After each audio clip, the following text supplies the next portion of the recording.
Monsieur Jean Terlier pour La République En Marche.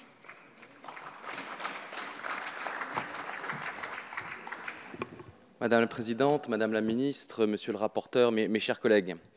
En 1937, Josserand écrivait « Nous vivons de plus en plus contractuellement ».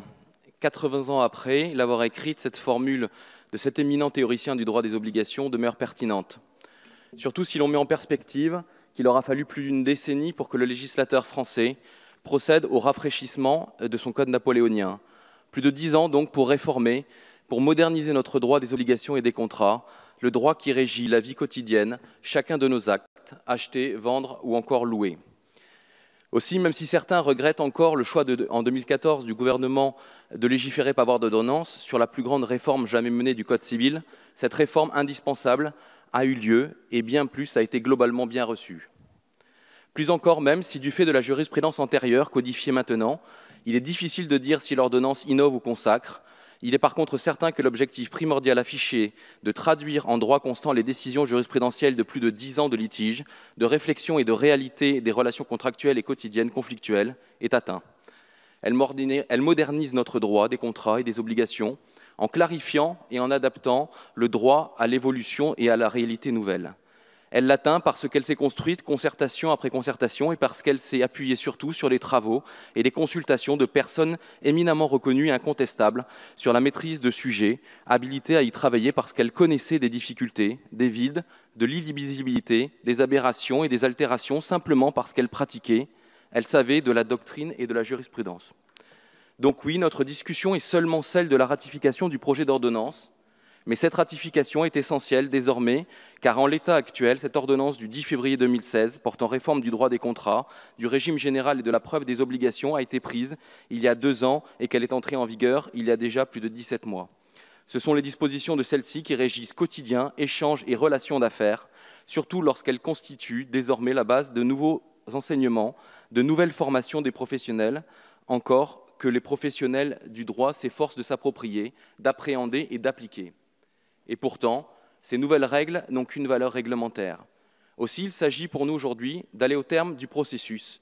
Il nous faut être effectivement responsables et participer à l'effort de modernisation et d'appréhension de cette ample réforme au-delà des limites du pouvoir législatif des parlementaires, limites que certains surexposent pour refuser d'approuver ce projet de ratification, mais les limites rappelées déjà à plusieurs reprises en 2015 et en 2017 par le Conseil constitutionnel, tenant du principe fondamental que la loi dispose pour l'avenir, elle n'a point d'effet rétroactif.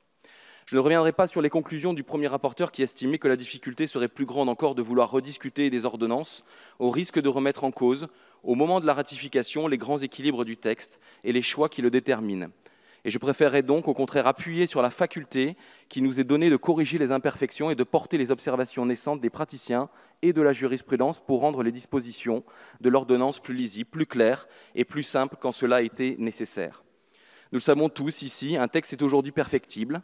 La matière du droit en est la plus parfaite exemple. La loi n'est pas sa seule source, mais la doctrine, la jurisprudence la nourrissent et bien plus encore. D'ailleurs, l'objectif était bien, en l'occurrence, comme le soulignait alors Pierre Catala, dans la présentation de son avant-projet, que, je cite, « la loi soit avant la jurisprudence, mère de l'ordre juridique ».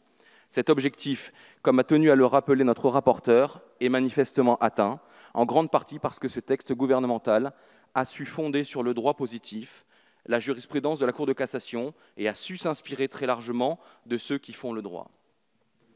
Mes chers collègues, permettez-moi à cette heure tardive et en conclusion de faire l'éloge et de remercier ces théoriciens du droit des contrats et des obligations dont les écrits ont bercé mes lectures d'étudiants en faculté de droit. Je n'en citerai que quelques-uns, Aubry-Hérault, Benaban, Mazot et de Juglar, Mallory et Enès, Pléniol et Ripert, et enfin Delbecq et Collard du Tilleul. Pour les non-initiés, ces auteurs sont un peu ceux que sont au football, Éric Dimeco, Basile Boli et Jean-Pierre Papin de la grande équipe de l'Olympique de Marseille. Je savais que cette petite comparaison douteuse plairait à notre rapporteur, vous m'en excuserez. Soyez rassurés, Madame la Ministre, je n'ai pas demandé à Monsieur Ruffin de me prêter son maillot de foot. Je suis venu avec mon manuel de droit des contrats, mon vieux manuel de droit des contrats, à chacun ses références, même si j'ai bien conscience que cela fera moins de vues sur YouTube. Je vous remercie.